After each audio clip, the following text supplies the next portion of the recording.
السلام عليكم ورحمة الله تعالى وبركاته. في أول درس دروس مستوى الجيل المشترك علوم، وهو درس الحساب المثلثي.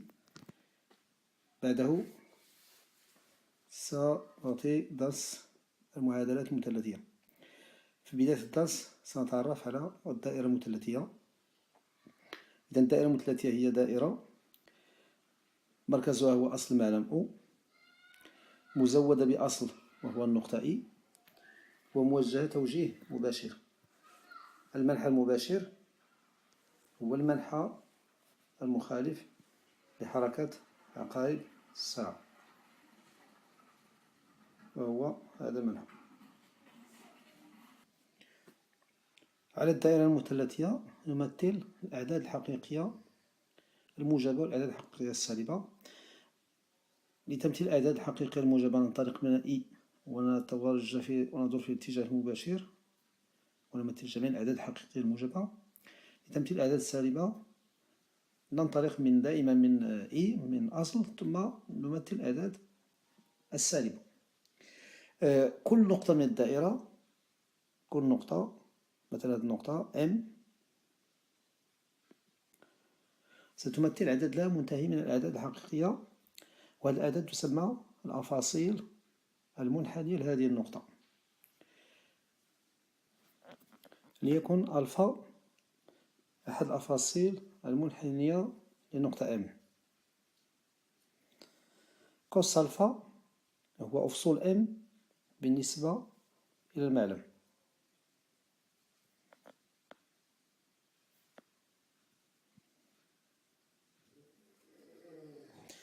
سينوس ألفا هو رتوب M بالنسبة إلى المعلم OIG.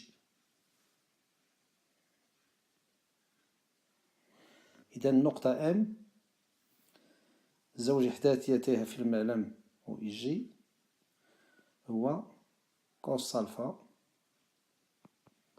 سينوس ألفا. لما إحداثية نقطة في المعلم OIG. إذا على محور الأفاصيل نمثل الكوسينوس، وعلى محور الأراتيب نمثل السينوس. الآن سنتعرف على العلاقات المثلثية الأساسية، وهذه العلاقات يمكن مثلا تحفظها عن ظهر قلب، ولكن أنا كنفضل أن تعود على استعمال الدائرة المثلثية لاستخراج هذه العلاقات. وسنبدأ بالمجموعة الأولى، كوس ناقص إكس، سينوس ناقص إكس، طنجور ناقص إكس. إذا غناخد إكس مثلا هنا وفصول منحني هذه النقطة، ناقص إكس سيكون أفصول منحني لمماثلة هذه النقطة بالنسبة إلى محور أفاصيل. إذن غناخد ناقص إكس مباشرة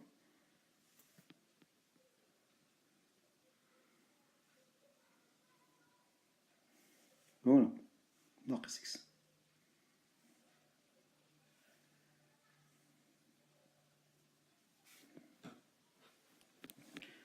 من خلال الشكل غيبان لنا بأن كوس إكس وكوس ناقص إكس متساويان. لماذا؟ لأن هذه النقطة التي يفصلها إكس والنقطة التي يفصلها ناقص إكس لهما نفس أفصولها في المعلم. نعلم بأن محور الأفاصيل هو اللي كنمثلو عليه الكوسينوس، هو اللي كنحسبو فيه الكوسينوس. الكوس هنا نحسب السينوس. إذا كوس ناقص إكس يساوي كوس إكس متساويان. كوس ناقص إكس يساوي كوس إكس. بالنسبة للسينوس، سينوس إكس هو أرتوب هذه النقطة، سينوس ناقص إكس هو أرتوب هذه النقطة هذه، هذا أفصول ناقص إكس. إذا أنا كنحصل على سينوس إكس، وهنا سينوس ناقص إكس. نلاحظ أنهما متقابلان، سينوس إكس وسينوس ناقص إكس متقابلان، يعني سينوس ناقص إكس يساوي ناقص سينوس إكس. إذا كوس ناقص إكس يساوي كوس إكس،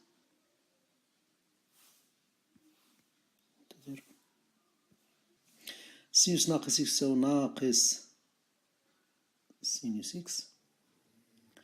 أما طونجونت ناقص إكس فهي سينوس ناقص إكس على كوسينوس ناقص إكس، يعني ناقص سينوس إكس على كوس إكس هي ناقص طونجونت إكس.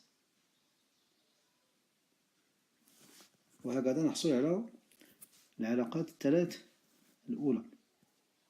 المجموعة الثانية من العلاقات هي كوس بي ناقص إكس، سينوس بي ناقص إكس، طونجونت بي ناقص إكس. سنلعب دائما الدائرة المثلثية، نرسم دائرة مثلثية، نأخذ إكس مثلا بقوس جي، بي ناقص إكس سيكون مماثل لإكس بالنسبة للمحور الأراتيب.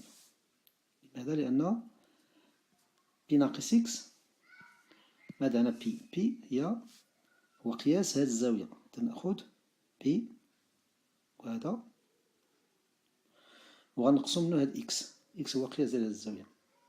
إذا باش تلقى بي ناقص إكس غادي نرسم مماثلة إم، هاد النقطة هاد القصور المنحني اسمها إم مثلا، مماثلتها بالنسبة للمحور الأراتيب هي النقطة إم أولى مثلا، وهما لهما نفس الأرتوب. إذا هنا نحصل على بي ناقص إكس.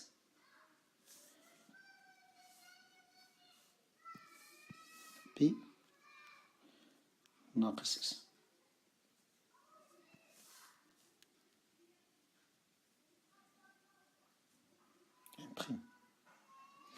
هاد النقطتان إم و إم بريم لهما نفس الأرتوب.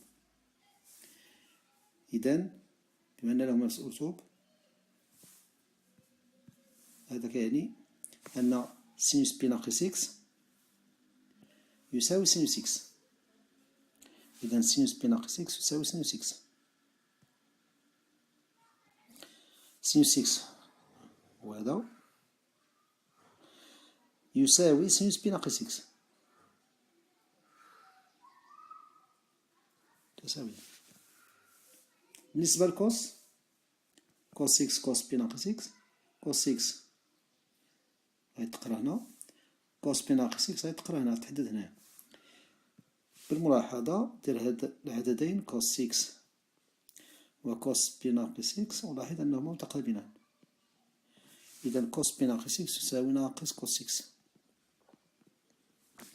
أما طونجونت بي ناقص إكس هي سينوس بي ناقص إكس على كوس بي ناقص إكس. إذا سينوس إكس على ناقص كوس إكس يعني ناقص طونجونت إكس. بهذه الطريقة نحصل على العلاقات الثلاث الثانية تتعلق كوس بي ناقص إكس، سينوس بي ناقص إكس، و طونجونت بي ناقص إكس. مجموعة ثالثة كوس بي زائد إكس، سينوس بي زائد إكس، طونجونت بي زائد إكس. كيفاش نحصل عليها من الدائرة المثلثية؟ غنرسم دائما الدائرة المثلثية، غناخد إكس في هاد القوس جي، بي زائد إكس غتكون مماثلة ديال هاد النقطة بالنسبة للنقطة و، بالنسبة لأصل المعلم بي زائد إكس. علاش؟ لأن أخدنا إكس وهذا وزدنا ليه بي اللي هو هذا، بي ديال الزاوية المستقيمة زائد إكس عطاتنا بي زائد إكس. الآن نقارن الأفاصيل الأراتب ديال هاد النقط باش نحصل على كوس بي زائد إكس و سينوس بي زائد إكس. كوس بي زائد إكس هو أرتوب هاد النقطة وهذا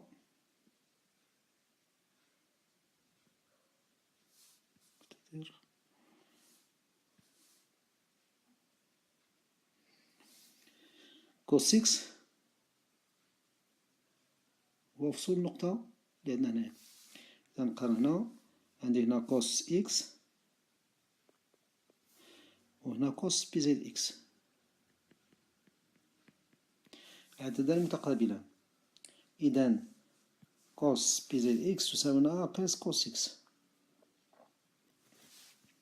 نشوفو دابا سينوس بي زائد إكس وسينوس إكس. سينوس إكس غنقراه هنا وسينوس بي زائد إكس غنقراه هنايا. هنا سينوس إكس وهنا سينوس بي زائد إكس. أيضا متقابلان. لاحظوا سينوس إكس وسينوس بي زد إكس عددان متقابلان. سينوس بي زد إكس يساوي ناقص سينوس إكس.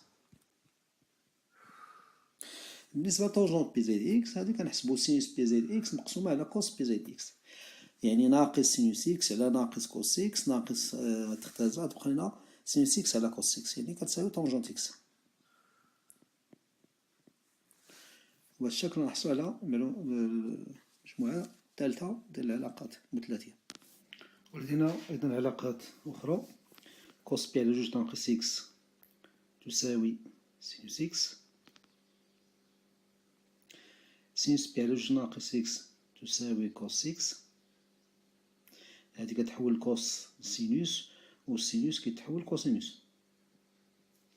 طونجونت بي على جوج ناقص إكس هي سينوس بي على جوج ناقص إكس على كوس بي على جوج ناقص إكس، يعني كوس إكس على سينوس إكس، يعني مقلوب طونجونت إكس، إذا واحد على طونجونت إكس. كوس بي على جوج زائد إكس تعطينا ناقص سينوس إكس. سينوس بي على جوج زائد إكس تساوي كوس إكس، وطونجونت بي على جوج زائد إكس تساوي ناقص طونجونت إكس. هاد العلاقات أيضا يمكن إيجادها بالدائرة المثلثية، غير هنا كتكون واحد شوية ديال الصعوبة باش تبان لكم. إذا من الأفضل أنكم تحفظوها مباشرة. كوس بي على جوج ناقص إكس كيتحول لسينوس إكس، سينوس بي على جوج ناقص إكس كنحولو لكوس إكس، كوس بي على جوج زائد إكس الوحيد اللي فيه ناقص سينوس إكس، وسينوس بي على جوج زائد إكس هو كوس إكس. طونجونت راه ساهل، طونجونت هو سينوس على كوسينوس، إلا عرفت الكوس والسين ديال بي على جوج ناقص إكس غنستخرج منو كوس بي على طونجونت بي على جوج ناقص إكس، ونفس الشيء إلا عرفت كوس بي على جوج زائد إكس وسينوس بي على جوج زائد إكس غنستخرج طونجونت بي على جوج زائد إكس. المجموعة الأخيرة هي كوس إكس زائد جوج كابي سينوس إكس زائد جوج كابي وطونجونت إكس زائد كابي. لكل إكس ينتمي إلى R وك ينتمي إلى Z. Z هي مجموعة الأعداد الصحيحة النسبية اللي فيها الأعداد الطبيعية والمقابلات ديالها. إذا بالنسبة لكوس إكس زائد جوج كابي كتساوي كوس إكس. سينوس إكس زائد جوج كابي أيضا تساوي سينوس إكس.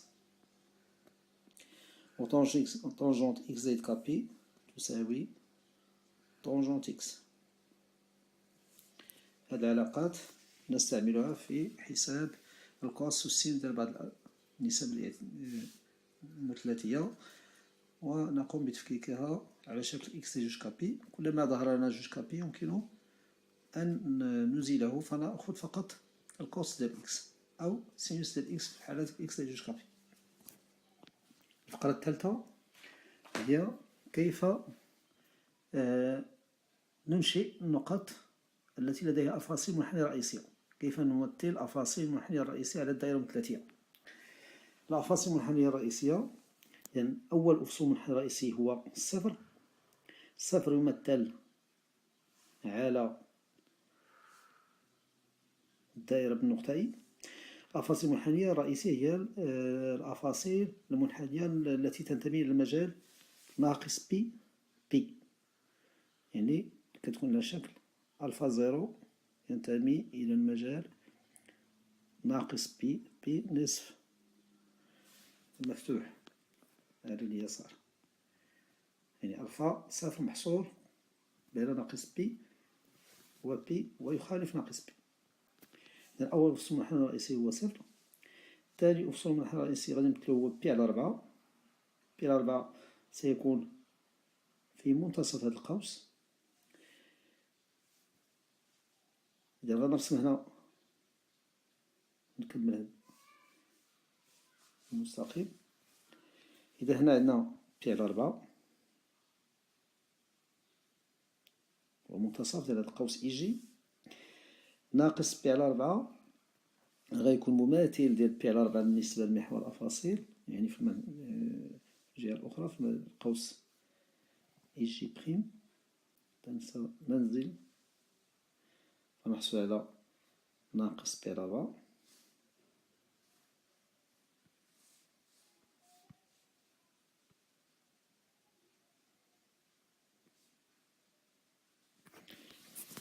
ثم 3 بي على 4 غيكون هنا 3 بي على 4 هي بي ناقص بي على 4.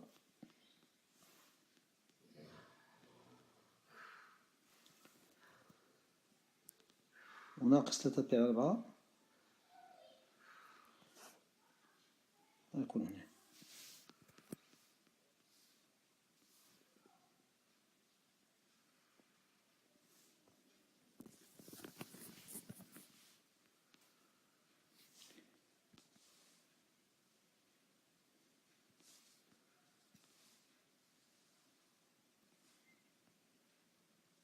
أعتذر.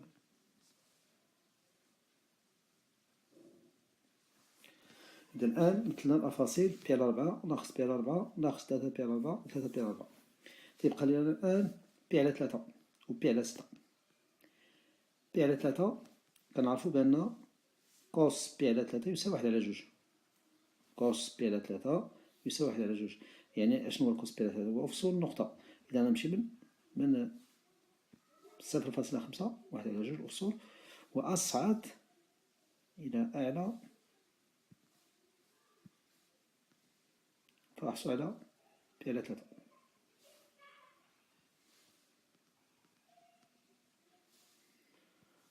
ثم أنزل أسفل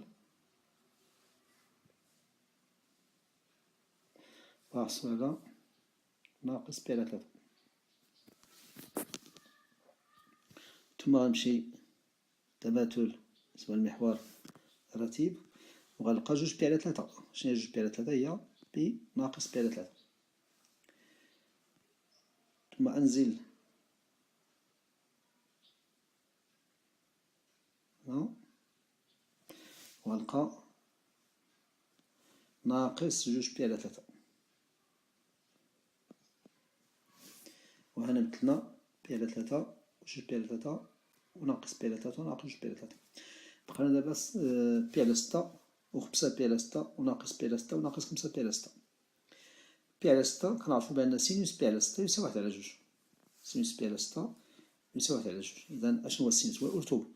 إذا غنمشي من 0.5 وغنمشي هنا وهنا غادي نلقى بي على 6.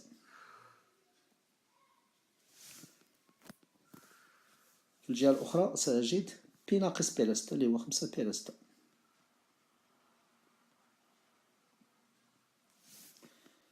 الآن أنزل أحصل على ناقص بي على 6 مماثل ديال بي على 6 بالنسبة لمحور الأفاصيل. وفي الجهة الأخرى مماثلة ناقص بي على 6 أعطينا ناقص 5 بي على 6.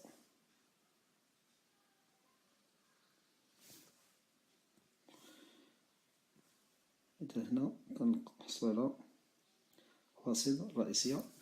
تيبقى لينا بي على 2 وناقص بي على 2. بي على 2 فصول منحني ديال النقطة جي ناقص بي على 2 ديال النقطة جي بريم. بي وفصول منحني رئيسي للنقطة إي بريم. إذا هادو هما الأفاصيل المنحنية الرئيسية التي ينبغي أن نعرف كيف نمثلها مباشرة فوق الدائرة المثلثية. كل ما احتاجنا إلى فصول منحنى رئيسي من هذه الأفاصيل نعرف الطريقة باش نحصل عليه بدقة على الدائرة المثلثية. الفقرة الرابعة سنعطي جدول النسب المثلثية الاعتيادية التي ينبغي أنكم تحفظوها وتعرفوها مزيان. الطريقة باش تحفظوا هذه النسب، هذو النسب الأساسية، ومنها نستنتجوا واحد المجموعة من النسب الأخرى. أن في البداية أرتب هذوك بياسات من 0 بي على 6 بي على 4 بي على 3 بي على 2 من الأصغر الأكبر. وفي الجدول أضع سينوس إكس ثم كوس إكس ثم تونجنت إكس. الآن سأملأ الجدول. سينوس ديال 0 هو 0. سينوس بي على 6 هو 1 على 2. سينوس بي على 4 جذر 2 على 2.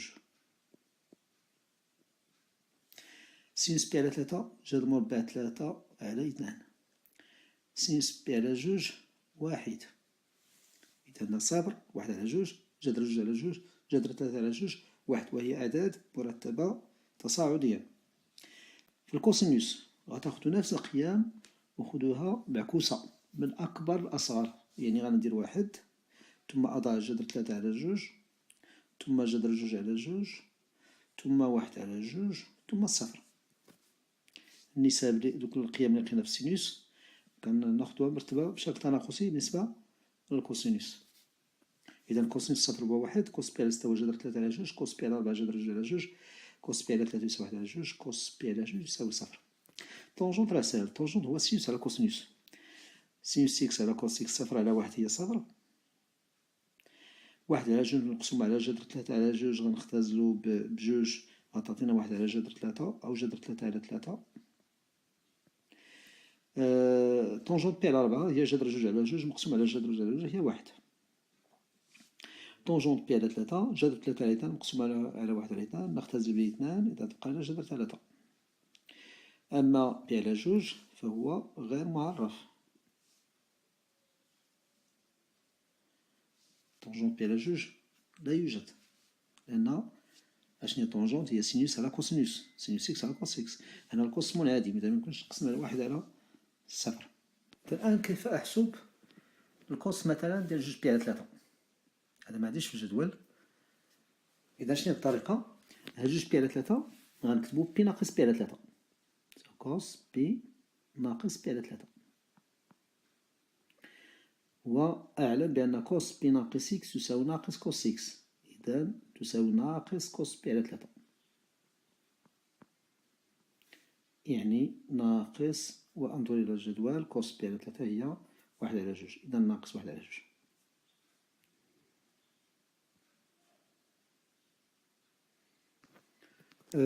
مثال آخر سينوس 3 بي على 4، 3 بي على 4 هي بي ناقص بي على 4.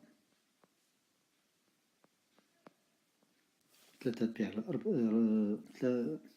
4 بي على 4 ناقص بي على 4 تعطينا 3 بي على 4، إذا بي ناقص بي على 4. سينوس بي ناقص إكس تساوي سينوس إكس، إذا تعطينا هنا سينوس بي على 4، وسينوس بي على 4 هو جذر 2 على 2. مثال آخر كوس ناقص بي على 6، كنعرفو بأن كوس ناقص إكس يساوي كوس إكس،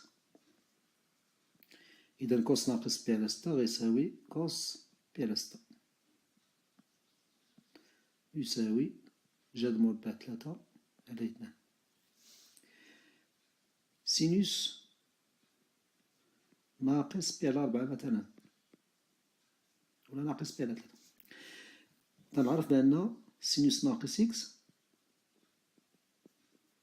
يساوي ناقص سينوس إكس، إذا نخرج الإشارة ناقص سينوس بي على 3 ناقص جذر 3 على جوج. كوس ناقص جوج بي على 3 يساوي كوس جوج بي على 3 يساوي كوس بي ناقص بي على 3 يساوي ناقص كوس بي على 3 ويساوي ناقص واحد على 2. سينوس ناقص 5 بي على 6 تساوي ناقص سينوس 5 بي على 6 تساوي ناقص سينوس بي ناقص بي على 6. 5 بي على 6 هي بي ناقص بي على 6، وسينوس بي ناقص بي على 6 هي سينوس بي على 6، لأن سينوس بي ناقص إكس يساوي سينوس إكس، إذا ناقص سينوس بي على 6 وتساوي أخيرا ناقص واحد على 2.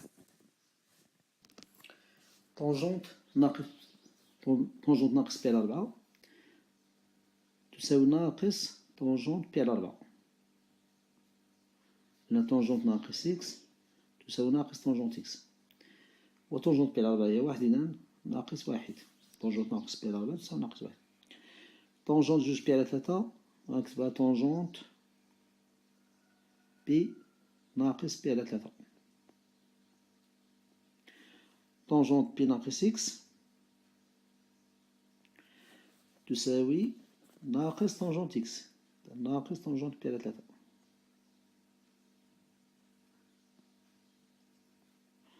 و طونجونت بي على 3 هي سينوس بي على 3 على كوس بي على 3، 1 على 2 على جذر 3 على 2، إذن تساوي ناقص جذر 3 على 3.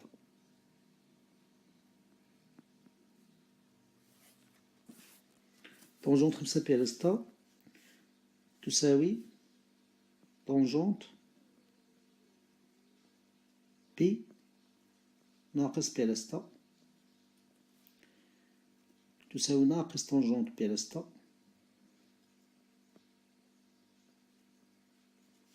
تساوي ناقص جذر 3.